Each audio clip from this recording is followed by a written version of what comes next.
Hey guys, today we're going to be taking a look at the H96 Pro TV stick. This stick comes with an AimLogic S912 octa-core CPU up to 2 GHz.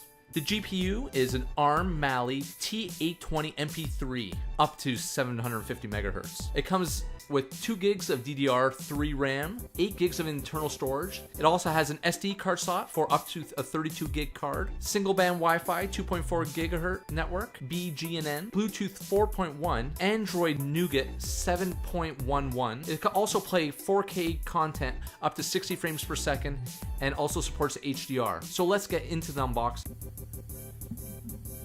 Okay, right here.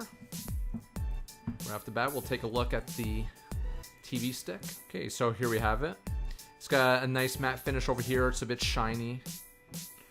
Over here, we'll find the SD card slot, the micro USB power slot, 2 USB 2.0 ports, and here obviously says that it's an 8 gigabit model. And here's the ventilation here at the bottom. Here we have an HDMI extension cord, just in case you have a couple more HDMI slots being taken up. This unit is a bit thick, so you may not be able to fit it next to some others. So this will be handy when you plug it into there. It'll allow you to dangle it. Here we have the North American adapter.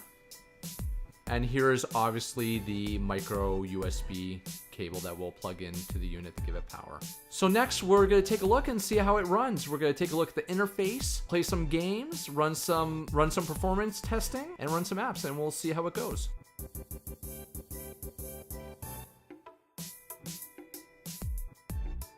Here we are now at the home screen. And as you can see, you're presented with a nice clean layout here with the 3 big app icons at the very top. These are pre-installed, so you won't be able to change those. Towards the top, you'll see that there's 4 icons here. One is stating that you have wireless, Bluetooth, USB, and an SD card. When these are highlighted in green, this just means that they are active at the present time. Going over here to files, this is just the file browser for your Android box. When you go into music, this is actually just a grouping category. So if you were to go in here, it's actually nothing. It's for you to add additional shortcuts in here. And the same goes for games and videos. Next, we have the browser, which will launch Chrome. Over to the left is apps. And this is all the apps that are currently installed on your Android box by default. So you have plenty of apps to start with here, including Kodi, which is labeled KDMC. It's just their own build. Netflix, YouTube, and a bunch of others. Over here at the bottom is just a shortcut list, and you could change this just by hitting the plus sign here and putting any additional app that you want. So I will throw in something here. I'll just put in my Gmail icon here and just go back. And now you can see it is here. At the very bottom, you'll see that this is the navigation bar.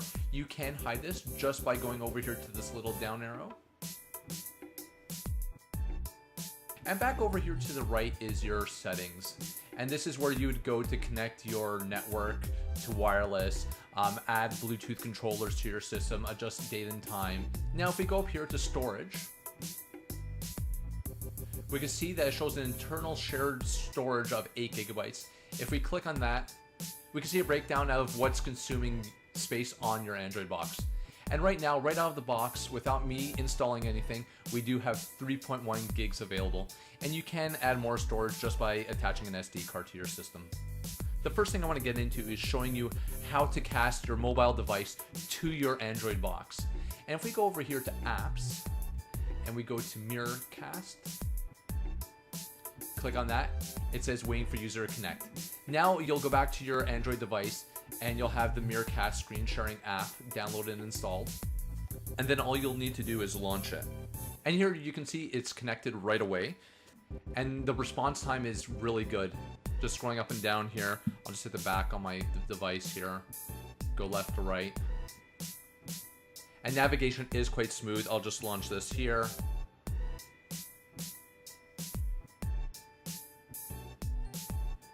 And it plays flawlessly. Next, I'm going to install some apps, and we're going to test the performance on this box and see how well it does. So the first test I'm going to perform here is a speed test on my Wi-Fi connection to see how well it performed and how easy it's going to be for me to run HD content to this box.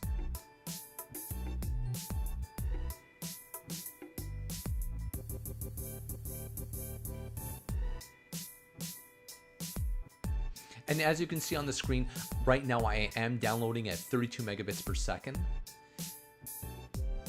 And I'm getting about 10 megabits going up.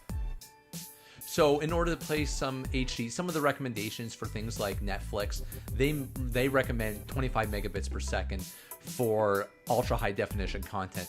So right from the Wi-Fi aspect of things, you should have absolutely no issue running HD content to this box. Next, we're going to take a look at Antutu's benchmarking and see how well this box performs.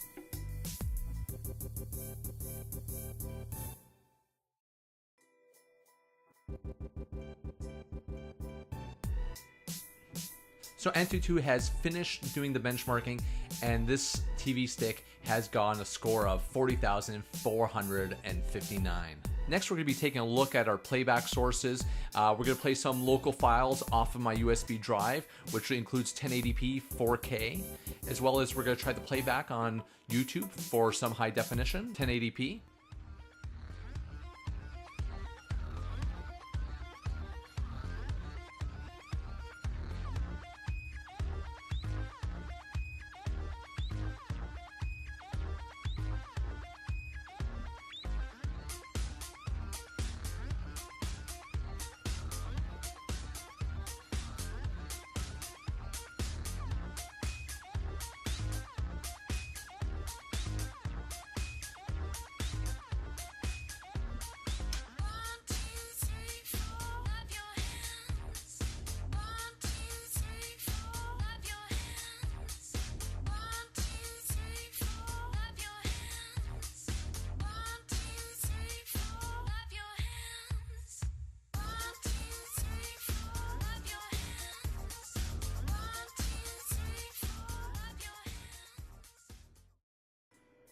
So as the video testing completes, 1080p 24 frames per second, 4K 24 frames per second, YouTube 1080p streaming, and HD home run all played back without issue.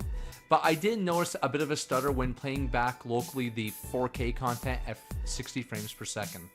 Next, we're going to be testing out gaming and seeing how well this box performs. So let's get started.